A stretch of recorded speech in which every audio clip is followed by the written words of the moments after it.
Hello and welcome to the 54th episode of the Select Characters podcast. This is our downsizing episode. This is the one where we kind of take it back and we shrink it down by 50%. You got me and you got Ryan Dildine. Heyo. And that's it. That's all. That's your entire cast of characters this week. So we're probably looking at a shorter length episode than you might be used to. And basically haven't been playing a terrible amount of a large number of games either, but we're going to do the best we can, and we're going to cruise on through it, so stick with it. Hopefully back up to full strength next week. And with that disclaimer out of the way, let's talk a little bit about what we've been playing.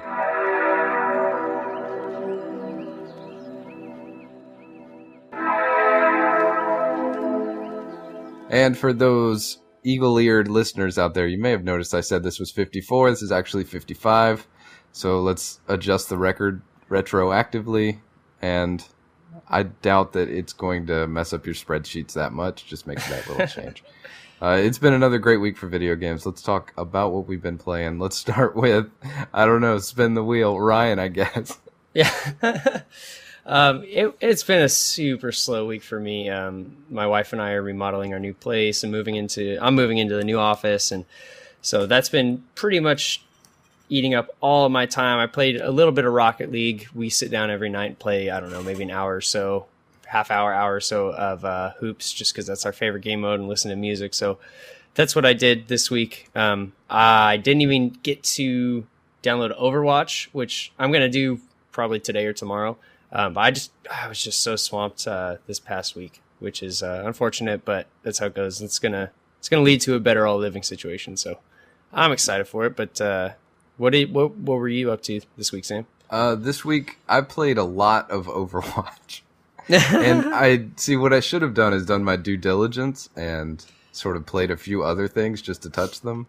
But really, I just sunk in like an almost infinite number of hours into Overwatch, just over and over and over again. Yeah, because that game's great. That would have been my week. I mean, I bought what did I buy? I bought Shelter 2, but I have not played it yet because it was on sale for like $1. But if it weren't for that and Rocket League, I totally would have been on Overwatch for like 100 hours this week. Yeah, I mean, it's so good, and it's not like I don't have other games to play. Like, I really want to play Doom. Mm-hmm. And I also got the Total War Warhammer game that I really want to dig into. I only played about 15 minutes of it.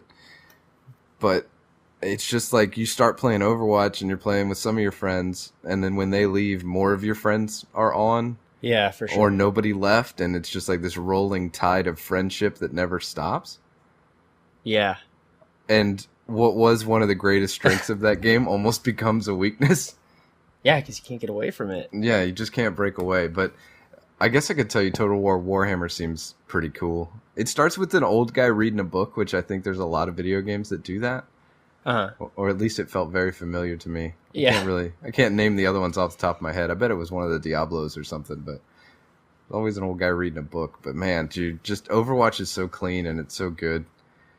I'm not sure about one of the things that is like a slight point in contention to me. I mean, we've talked about our thoughts and everything, but as I put more hours into the game, I think the tick rate being at 20 might be a problem. Mm-hmm. And it's not something you run into all the time that it becomes a serious hassle, but sometimes when on your screen you do something and then you watch the kill cam and it turns out you did nothing, mm-hmm. that is a tremendous bummer. And it's always in those really tight situations. And that's frustrating, you know? Yeah, did you ever play... Because Counter-Strike's at 64, right? I want to say. Yeah. And people talk about, even they say the 64, that their servers were at 128, and that's even better. Yeah. Oh, yeah.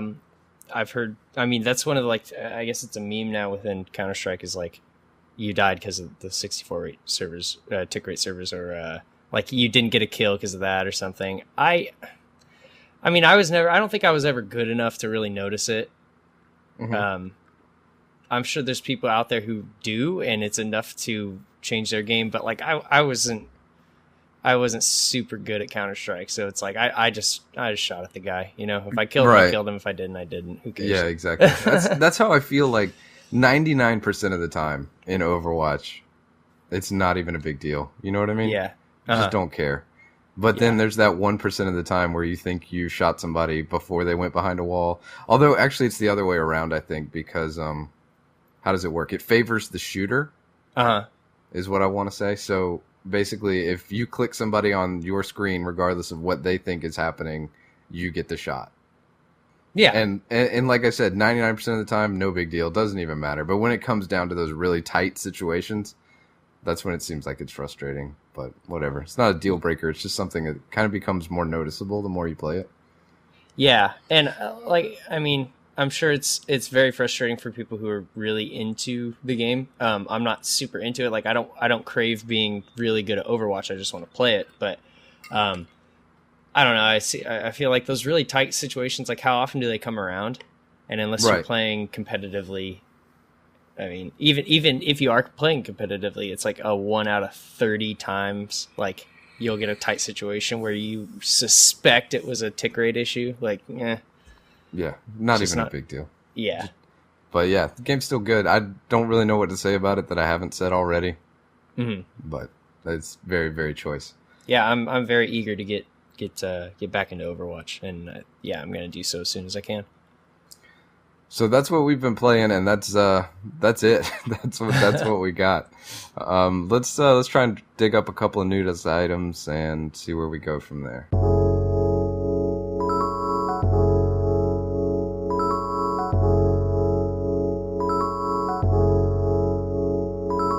So in the news today, unfortunately, and what would really matter to Chris, maybe that's why he's not here. Maybe he's heartbroken. But No Man's Sky got delayed to August the 9th, away from, July 21st? Or June 21st? Oops. Oh, yeah. It's supposed to be out June 21st, but instead it's coming August 9th. So about a month and a half of a delay. Yeah. And let's see. The quote from Sean Murray says, "The universe of No Man's Sky is incredibly vast, more than you can imagine. This is a type of game that hasn't been attempted before by a smaller team than anyone would expect, under an intense amount of expectation." That is the quote from the developer. A lot of people seem to be bummed out about it. There's talk of him getting death threats and stuff, which is pretty terrible. As far as No Man's Sky in general, I don't have too much to say about that, but it seems all right. Yeah, I mean, it's only what was it, a month and a half delay? I don't know. When games get delayed, it doesn't really bother me too much. It used to when I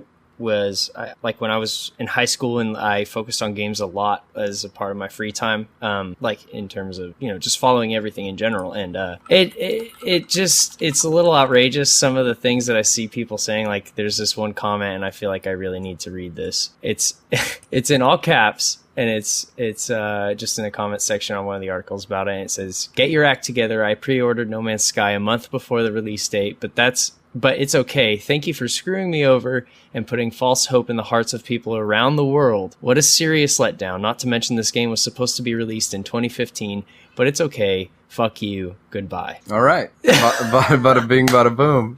Sounds like a month and a half wait for a game you're really anticipating. I mean, it sucks, like it's a bummer, but in the end, they're going to bring you something better. And every time, not every time, but every time that I have been following a game and it's been delayed, it's been for the better. Most notably, I remember Guild Wars 2. People really wanted that game to come out for a long time, but they took their time with it, and it got delayed a little bit. It got delayed quite a bit, actually, and it came out, and it really... I think it met people's expectations, at least when it came out. Yeah, thought that game was great. Yeah, so I don't know. It's for the better. Calm down.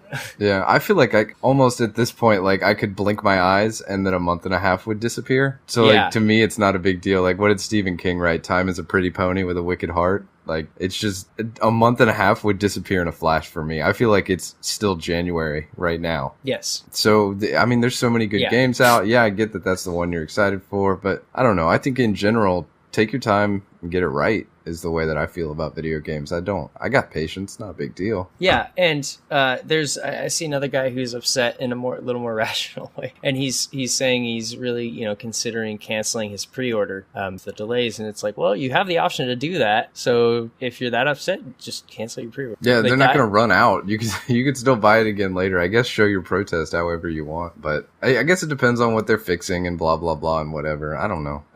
I wonder if it is specific specific to this game and the sort of zeitgeist that's built up around this one particular game that's supposed to be so expansive and so different from everything. And maybe it just strikes people in a different way because it is so special, right? Like, it's not going to be like anything that's come before it, theoretically. Yeah, but I see a lot of like parallels between what you just described and DayZ. Like it's kind of a newer type of game. I mean, I know survival, apocalypse survival is like a dead horse at this point, but when it first started development, it was a new kind of game, and people kind of have that same, not kind of, people definitely have that same air about DayZ. You know, like it's never going to be finished. It keeps getting delayed further and further, and it's a scam and all this stuff. And I kind of have the same faith in No Man's Sky. Like, it's probably going to come out and be a fine game. It's probably going to be an above average game. And when it does come out and people are starting to play it and they have fun, they're all going to forget about the month and a half extra. I know there's been delays in the past. It's the same thing. I mean, how many times have you seen this cycle? Because I know I've seen it probably 100 times. It's like game gets delayed, people gets upset, game comes out, and then it's basically judged as if it would have come out when it was supposed to. It seems like almost nobody factors the delay in once the game has come out. It's always just those 2 weeks or that month or whatever is when all of the furor is built around and people are upset, or people get even more excited because they delayed to add something specific. But all of that seems to disappear on release day. Yeah. And in a game where they have like robots monitoring the universe, I don't think that it's like, maybe they have something they need to take care of, right? It's like infinitely expansive. Yeah, it's like what they're making. I mean, any kind of game that anyone makes is infinitely complicated to me because I don't know how to make a video game. So I don't know. It's kind of annoying. I don't know if annoying is the right word. It's frustrating to see people just freak out over something that have a huge grasp on. So give them the benefit of the doubt. Like I've said before, when the game comes out, that's when you judge it. Yeah, and it's not like a corridor shooter. It's a game with like a number of worlds that I probably can't even count. Yeah. So a little bit harder to make infinite possibilities. Yeah, I'm not even entirely on the hype train for that game, so it doesn't affect me at all. I'm just thinking about game delays in general and how they affect me, and I can't remember the last time I've been like super bummed out about something. It seems like the odds that I can actually get into something on release day are smaller and smaller than they used to be anyway. Yeah, I agree with that. Last time, like I said, was with Guild Wars 2, and that's when the development of that game was like what I looked at. Like, I read about it just for fun because it's what I liked at that time, and I just don't follow games, the development cycle outside of DayZ. Like, I just don't really follow them as closely, and that includes DayZ. Like, I don't follow it as closely as I used to, and if I did, I feel like I'd be more upset every time it announced it. But now it's like, well, it'll happen when it happens. I can't change it. Yeah, see, that's the right attitude. That's how I feel too with life in general. Yeah. Actually, I want to say there was a Worms game for the GameCube that got delayed, and it really pissed me off. And then it turned out to be a shitty game anyway. Well, so I got that. Loss, Sam. Yeah, I got that going for me. But yeah, I guess that about covers that. If you were excited about No Man's Sky, sorry. And let's see, what else do we got in the old news caddy here? Let's talk about Overwatch some more. How about that? Yeah, let's do it. They say they're going to be balancing console and PC separately. Seems like a good move. Yeah. Yeah, I thought that there'd be something else to say about that, but really it's a fundamentally different experience, isn't it? Yeah, I mean, I'm trying to think of any reason why you wouldn't. I mean, the sake of overall balance, I guess. You could find some purists out there, but yeah, and you've got stuff like aim assist in console games, generally speaking, that you don't need with a mouse and keyboard. Yeah, and it doesn't. It doesn't bother me because you have two controllers. You have a controller and then a mouse and keyboard that are fundamentally different in the way they work mechanically. So it seems only right that you would balance according to that, because one is, mouse and keyboard is always going to be a lot more precise than thumbs. Yeah, I think I like playing shooter games with a controller, and I like playing them with a mouse and keyboard. I kind of have no preference between the two. Okay. But I know that what I absolutely do not want to do is use a controller against somebody playing with a mouse. Yeah, and that's kind of a done deal by now. There's been a lot of instances where people play controllers against mouse, and it ends badly for the controller. So which is great for me because I grew up playing PC games, and I am still as bad with the controller as I was when I first started. So I'm happy about it. Games you play with a controller. Did you ever play any of the Batman games? If I did, it was on like a cousin's GameCube or something. Oh, okay. I meant the newer ones like Arkham. Oh, no. All that stuff. Okay. No, well, sir. there was a leak that Batman Arkham Knight Game of the Year edition is going to come out. And it looks like the date that came along with that leak was July 28th. So that's cool if you're into those things, which this is funny because we keep hitting touchstones. Like Enrique would be a great guy to talk to about that. Yeah. As for me, I liked them. I don't think I played the third one. I thought the first one was freaking incredible. And now Batman combat is everywhere. So, I mean, they obviously did so. Well, I think in my mind, anything to do with superheroes kind of suffers for me right now because of just how many superhero coming out and how superhero centric our pop culture is. So like anything with a superhero, I'm like, nah. Yeah, I'm tired I'm with you. All of a sudden, it got real everywhere, didn't it? Yeah. So it's like the last superhero movie I watched was The Avengers because I'm so like tired of it. Not to say that if you like those things you shouldn't, but it's just not my jam. So when the games come out, I'm like, okay, another superhero. And then the Lego version of that superhero game. And then so on and so forth ad infinitum. Superheroes are the new zombies or the new vampires. Mark it up. Yeah, put it on the big wall. Let's see, one more news story here. And Battleborn dropped price to $40 away from its traditional $60 price point. Which is interesting because it went head to head with Overwatch and it seems like it lost terribly. Yeah. When did it came out on? Yeah, to drop $20 already. Pretty fast. Yeah. I mean, came out on May 3rd. It is pretty fast. And when you see that, basically, if you think about it in the right way, Overwatch is a $40 game, so all they did was come into the same price point. Like if you don't want the bells and whistles edition, which is, it's interesting that they hide that pretty well. Like if you just straight up want to buy Overwatch, you could easily be convinced that it's a $60 game. And I've seen a lot of people surprised that you can actually get it for $40 without all the skins and stuff that come with it. Well, I like I said, I haven't bought it yet. And then I asked you before the podcast how much it was. You said $40, and I was one of those people because I've been under a rock for the past week. And what? It's $40. Awesome. Yeah. So, I mean, I think it's smart for Battleborn because if it's not, if Overwatch is the better game, which I think it might be. I think, yeah, it's like if that's not true, even if you think that's not true, more players are playing Overwatch and it's a cheaper game, so Battleborn's going to come down. They have to. They do. They absolutely have to. And from what I've heard of people who have played Battleborn, it's not particularly exciting, which is a shame because those guys made Borderlands and that game is incredible. Mm-hmm. So that's kind of a bummer. I think I'll probably pick it up, give it a try. Yeah, it couldn't hurt. I should have got in on that beta that they had, but I just didn't have the time. But I think it launched the same day that Overwatch's open beta started, which is just a marketing steamroller. So, yeah. Sorry, I haven't seen anything about Battleborn at Taco Bell, so too bad. Yeah.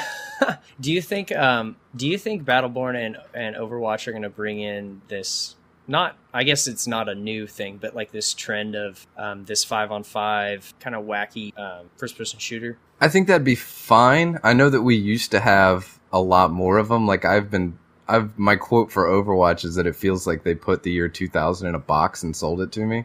Yeah. Because that's just what it feels like to me. But well, I guess there weren't really ultimates in any of those games, but stuff like Unreal Tournament and things like that. It could be, but at the same time, I think that they captured all the stuff that people want a game to be. Like they want a more fast-paced FPS team game, and I think that there wasn't one for a while. Now there is, and it's not based on any kind of faux simulation thing. It's not real world. It's all very sci-fi and out there instead of being grounded.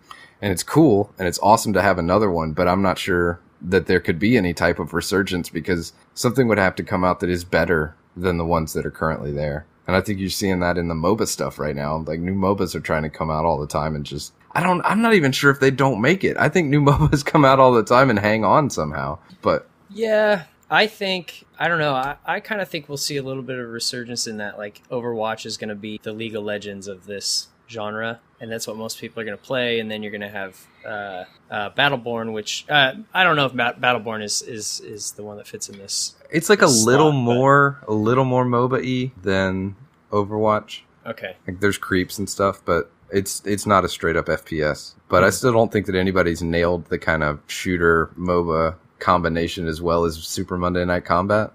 Yeah.